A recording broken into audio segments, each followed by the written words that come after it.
Item ಯಾವುದೇ ಇರಲಿ try ಮಾಡಿ ಆಚಿ ಚಿಕನ್ ಮಸಾಲಾ. ಬೆಂಗಳೂರಿನ ಬಾಡಿಗೆ ಮನೆ ಮಾಲೀಕರು ಬಹಳ ಅಂದ್ರೆ ಬಹಳ ಎಚ್ಚರವನ್ನು ವಹಿಸಬೇಕಾಗುತ್ತೆ. ನಿಮ್ಮ ಮನೆಯ ಬಾಡಿಗೆಯಲ್ಲಿ ಅಕ್ರಮ ವಲಸಿಗರು ಇದ್ರೆ ಅವರ ಕಡೆ ನೀವು ಗಮನವನ್ನು ಕೊಡಬೇಕಾಗತ್ತೆ. ಸೊ ಹಂಗಾಗಿ ಈ ಅಕ್ರಮ ಬಾಂಗ್ಲಾದವರು ಇದಾರಲ್ಲ, ಫೇಕ್ ದಾಖಲಾತಿಯನ್ನು ನೀಡುತ್ತಿದ್ದಾರೆ ಅನ್ನುವಂಥ ವಿಚಾರ. ರಾಮಮೂರ್ತಿ ನಗರದಲ್ಲಿ ಸೆರೆ ಸಿಕ್ಕಿರುವಂಥದ್ದು ಅಕ್ರಮ ಬಾಂಗ್ಲಾದೇಶಗಳು. 10 ಜನ ಬಾಂಗ್ಲಾ ಪ್ರಜೆಗಳು, ಒಬ್ಬ ನೈಜೀರಿಯಾ ಪ್ರಜೆಯನ್ನ ಈಗ ವಶಕ್ಕೆ ಪಡೆಯಲಾಗಿದೆ. ನಕಲಿ ದಾಖಲೆಯನ್ನು ಕೊಟ್ಟು ಮನೆ ಬಾಡಿಗೆಯನ್ನ ಪಡೆದಿರುವಂತಹ ಬಾಂಗ್ಲಾ ಪ್ರಜೆಗಳು ಇವು. ಪೊಲೀಸ್ ಕಾರ್ಯಾಚರಣೆಯ ಸಂದರ್ಭದಲ್ಲಿ ಅಕ್ರಮವಾಸಿಗಳು ಸಿಕ್ಕಿ ಬಿದ್ದಿದ್ದಾರೆ. ಫೇಕ್ ದಾಖಲಾತಿಯನ್ನ ಸೃಷ್ಟಿ ಮಾಡಿಕೊಂಡು ಈ ರೀತಿಯಾಗಿ ಬೆಂಗಳೂರಿನಲ್ಲಿ ವಾಸ ಮಾಡಿಕೊಂಡು ಇಲ್ಲದೆ ಇರುವಂತಹ ಚಟಕ್ಕೆ ಬಿದ್ದು ಶಾಂತಿಯನ್ನು ಕದಡುವಂತ ಕೆಲಸವನ್ನ ಅಕ್ರಮ ವಲಸಿಗರು ಮಾಡ್ತಿದ್ದಾರೆ ಅನ್ನೋದು. ಬಾಣಸವಾಡಿ ಎಸಿಪಿ ಉಮಾಶಂಕರ್ ನೇತೃತ್ವದಲ್ಲಿ ಕಾರ್ಯಾಚರಣೆ ಆಗತ್ತೆ. ನಕಲಿ ಆಧಾರ್ ಕಾರ್ಡ್, ನಕಲಿ ದಾಖಲೆಯನ್ನು ಕೊಟ್ಟು ಮನೆ ಬಾಡಿಗೆಯನ್ನ ಪಡೆಯುತ್ತಿದ್ದಾರೆ ಇವರು. ಸ್ಥಳೀಯರಿಂದ ದೂರು ಬಂದಿರುವಂತಹ ಹಿನ್ನೆಲೆಯಲ್ಲಿ ಏಕಾಏಕಿ ಫೀಲ್ಡ್ಗೆ ಇಳಿದಿರುವಂತಹ ಪೊಲೀಸರು ಪರಿಶೀಲನೆ ಮಾಡುವಂತಹ ಸಂದರ್ಭದಲ್ಲಿ ಅಕ್ರಮ ಬಾಂಗ್ಲಾಗಳ ಈ ಒಂದು ಅಸಲಿಯ ಮುಖ ಈಗ ಪತ್ತೆ ಆಗಿದೆ. ವಾಟ್ಸಪ್ ಕಾಲಲ್ಲಿ ಬಾಂಗ್ಲಾದೇಶಕ್ಕೆ ಕರೆ ಕೂಡ ಹೋಗಿದೆ. ಅಂದ್ರೆ ಇಲ್ಲಿಗಲ್ ಆಕ್ಟಿವಿಟಿಯನ್ನ ಇವರು ಮಾಡ್ತಿದ್ರ ಅನ್ನೋದು, ಇಲ್ಲಿಗಲ್ ಆಕ್ಟಿವಿಟಿ ಇವರ ಕೈಯಲ್ಲಿ ಇತ್ತು ಅನ್ನೋದು ಗೊತ್ತಾಗ್ತಾ ಇದೆ ತನಿಖೆಯಿಂದ. ಸದ್ಯ 10 ಜನ ಅಕ್ರಮ ಬಾಂಗ್ಲಾ ಪ್ರಜೆಗಳು, ಅದರ ಜೊತೆಗೆ ಒಬ್ಬ ನೈಜೀರಿಯಾ ಪ್ರಜೆ ಇದ್ದಾರೆ ಅನ್ನೋದು ಗೊತ್ತಾಗ್ತಾ ಇದೆ. ಈಗ ಅವರನ್ನು ವಶಕ್ಕೆ ಪಡೆದುಕೊಂಡಿದ್ದಾರೆ ರಾಮಮೂರ್ತಿ ನಗರ ಪೊಲೀಸರು. ಇದು ಒಳ್ಳೆಯ ಕಾರ್ಯಾಚರಣೆ ನೋಡಿ. ಅಕ್ರಮವಾಗಿ ಬಂದು ಫೇಕ್ ಡಾಕ್ಯುಮೆಂಟನ್ನು ಕ್ರಿಯೇಟ್ ಮಾಡಿಕೊಂಡು ಮನೆಯ ಮಾಲೀಕರನ್ನು ಯಾಮಾರಿಸಿ ಮನೆ ಬಾಡಿಗೆಯನ್ನು ಪಡೆದುಕೊಂಡು ಅಲ್ಲಿ ನಿಯತ್ತಾಗಿ ಕೆಲಸ ಮಾಡೋದು ಬಿಟ್ಟು ಬಂದಿರೋದೇ ದುಡ್ಕೊಂಡು ತಿನ್ನೋಕೆ. ಆದರೆ ಇಲ್ಲಿ ಬಂದು ಈ ರೀತಿಯಾಗಿ ಅಕ್ರಮವಾಗಿ ದಾಖಲಾತಿಯನ್ನು ಸೃಷ್ಟಿ ಮಾಡಿಕೊಂಡು ಇಲ್ಲಿಗಲ್ ಆಕ್ಟಿವಿಟಿಯಲ್ಲಿ ತೊಡಗಿಸಿಕೊಂಡಿರುವಂಥ ಬಾಂಗ್ಲಾ ನಿವಾಸಿಗಳು ನೋಡ್ತಾ ಇದ್ರಿ. ಅವರ ಫೋಟೋವನ್ನು, ವಿಡಿಯೋಸನ್ನು ಕೂಡ ನೀವು ಗಮನಿಸ್ತಾ ಇದ್ರಿ. ಬಾಂಗ್ಲಾ ನಿವಾಸಿಗಳ ಅವರ ಒಂದು ಅವತಾರವನ್ನು ಹೆಂಗಿದ್ದಾರೆ ನೋಡಿ. ಅವರು ಇಲ್ಲಿ ಬಂದಿರೋದು ದುಡ್ಕೊಂಡು ತಿನ್ನೋಕೆ, ದುಡ್ಕೊಂಡು ತಿನ್ಬೇಕಾ. ಆಶ್ರಯ ಕೊಟ್ಟಿದ್ದು ಬೆಂಗಳೂರು.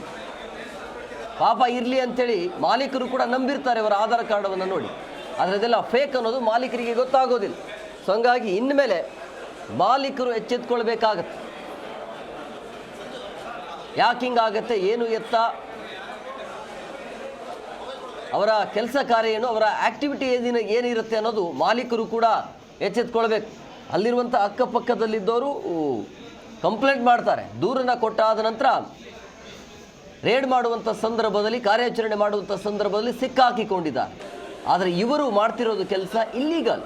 ಆಮೇಲೆ ಈ ಒಂದು ಪ್ರವಾಸಿಗರಿಗೆ, ಈ ಅಕ್ರಮ ವಲಸಿಗರಿಗೆ ಬಾಂಗ್ಲಾದೇಶದ ಲಿಂಕ್ ಇದೆ ಅನ್ನೋದು ಗೊತ್ತಾಗ್ತಾ ಇದೆ. ಬಾಣಸವಾಡಿ ಎಸಿಪಿ ಉಮಾಶಂಕರ್ ನೇತೃತ್ವದಲ್ಲಿ ಕಾರ್ಯಾಚರಣೆ ಆಗುತ್ತೆ. ನಕಲಿ ಆಧಾರ್ ಕಾರ್ಡ್, ನಕಲಿ ದಾಖಲೆಯನ್ನು ಕೊಟ್ಟು ಈ ರೀತಿಯಾಗಿ ಮನೆ ಬಾಡಿಗೆಯನ್ನು ಪಡೆದುಕೊಂಡು ಈ ರೀತಿಯಾಗಿ ಇಲ್ಲದೇ ಇರುವಂಥ ಕೆಲಸವನ್ನು ಮಾಡ್ತಾ ಇದ್ರು.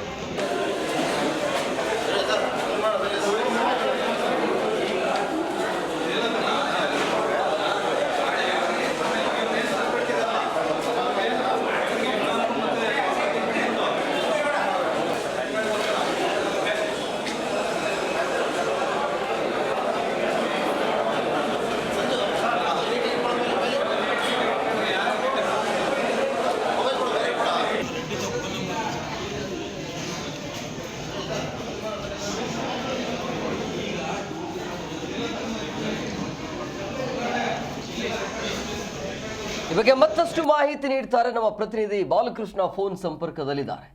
ಬಾಲಕೃಷ್ಣ, ಕೊನೆಗೂ ಕೂಡ ಪೊಲೀಸರ ಕಾರ್ಯಾಚರಣೆಯಲ್ಲಿ ಇವರ ಕಳ್ಳಾಟ ಅಂತೂ ಬಯಲಾಗಿದೆ. ಈ ಫೇಕ್ ಐಡಿ ಕಾರ್ಡ್ ಹೇಗೆ ನಿರ್ಮಾಣ ಮಾಡಿಕೊಂಡಿದ್ರು, ಇವರಿಗೆ ಸಾಥ್ ಕೊಡ್ತಾ ಇರೋದು ಯಾರು? ಎಂ ಕುಮಾರ್, ಏನು ಬಾಂಗ್ಲಾದಿಂದ ಪಶ್ಚಿಮ ಬಂಗಾಳಕ್ಕೆ ಬರ್ತಾರೆ. ಪಶ್ಚಿಮ ಬಂಗಾಳದಲ್ಲಿ ಆ ಗಡಿ ದಾಟಿಸಲು ಅವರು 5,000 ಕೊಡ್ತಾರೆ ಅಂತಾನೆ ಹೇಳ್ತಾ ಇದಾರೆ. ಅವರೇ ಒಪ್ಕೊಂಡಿದ್ದಾರೆ ಅಂತ ಸಹ ಹೇಳ್ತಾ ಇದಾರೆ.